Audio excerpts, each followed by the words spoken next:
Happy Earth Day! Today we're celebrating the 50th anniversary of Earth Day here at Rye Nature Center in New York. In earlier posts I've posted about eco-wellness, and some of you have wondered, what is eco-wellness?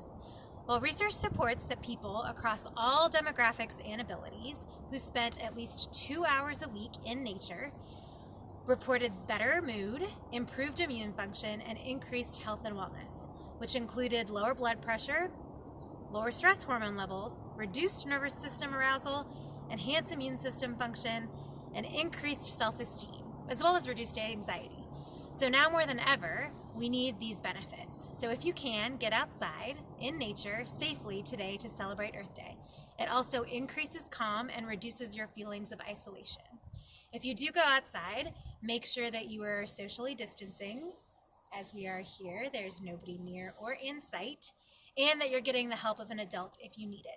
Today you can also help celebrate by doing the nature composting with Rye Nature Center at 2 p.m., enjoying our eco-wellness meditation at 2:30, or listening to a read aloud, read and breathe at 3 o'clock. We look forward to celebrating Earth Day with you.